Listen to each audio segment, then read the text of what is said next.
אהלן, אני מירון, ואני רוצה להזמין אתכם לראות סרטונים קצרים על טיפים וטריקים בשארפוינט ואופיס. אז בואו נראה את הסרטון הראשון. בהדגמה קצרה זו נראה איך הסינרגיה הטובה בין Outlook 2010 ושארפוינט 2010 בא לידי ביטוי. כולכם ודאי מכירים את היכולת לייצר אתרים בשארפוינט מסוג סביבת עבודה של פגישה. כמו שאתם רואים כאן, יש לנו טמפלטים שונים ואנחנו יכולים לייצר אתרי פגישה. כולכם גם מכירים את היכולת לזמן פגישה מתוך Outlook, אך בהדגמה זו נראה ונכיר משהו קצת פחות מוכר, וזה היכולת לשלב בין סביבת העבודה של SharePoint לבין זימון הפגישה. החיבוריות הזאת תאפשר לכל הנמענים להכין את כל התוצרים עוד בטרם הפגישה, ולבצע מעקב של החלטות ואיסוף של תוצרים אחרי שהפגישה מתקיימת. אז איך אנחנו עושים את זה? ראשית, באופן חד פעמי, רק פעם אחת, אנחנו צריכים להוסיף פקודה חדשה שנקראת Meeting Workspace. איך אנחנו עושים את זה? על רצועת הכלים, קליק ימני, Customize the Ribbon. אנחנו יכולים להוסיף גרופ חדש, במקרה הזה הוספתי גרופ שקראתי לו Collaboration, ולתוך הגרופ מצד שמאל אנחנו מוסיפים את הפקודה של Meeting Workspace. זה הכל. כמובן שאת הדבר הזה ניתן לעשות גם ברמה הארגונית על ידי הפצה דרך הפוליסי. עכשיו מה שאנחנו צריכים לעשות כדי שהכפתור יהפוך להיות אקטיבי זה להגדיר נושא לפגישה,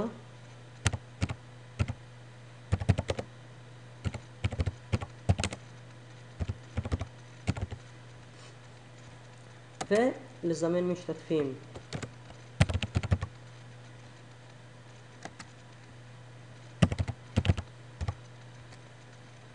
הוספתי את אורן ואותי, והכפתור של ה-Meeting Workspace הפך להיות אקטיבי.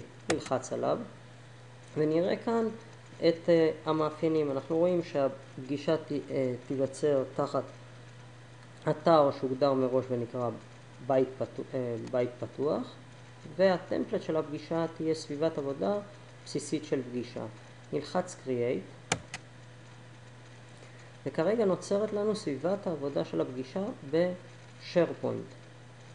הנה, הפעולה הסתיימה, ולתוך הפגישה עצמה כבר קיבלנו לינק שישלח לכל המשתתפים עם קישור לסביבת העבודה.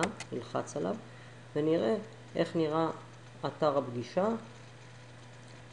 בדיוק כמו הטמפלט שהגדרנו, מטרות, משתתפים, סדר יום וספריית מסמכים, נוכל להעלות את כל התוצרים שאנחנו רוצים.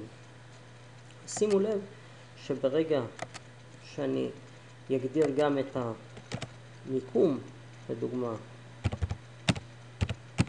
במשרד, וישלח את הזימון, גם הפגישה עצמה תתעדכן.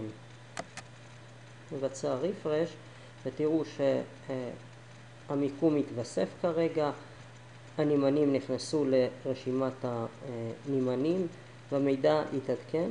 המידע גם ימשיך להתעדכן ככל שאני יוסיף נמענים בסביבת ה-Outlook, או ישנה מיקום או סטטוס או תאריך, המידע יתעדכן בהתאמה גם בסביבת ה-SharePoint. בואו נראה קצת את מאחורי הקלעים, איך אנחנו גם מגדירים את הקישוריות הזאת בין ה-Outlook לבין ה-SharePoint. אז אנחנו רואים כרגע שהאתר נמצא תחת בית פתוח.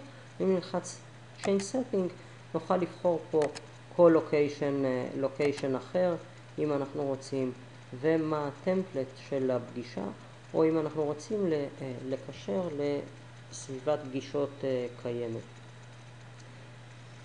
זהו, עד כאן ההדגמה הקצרה הזאת על סביבת עבודה של פגישה מסביבת ה-Outlook.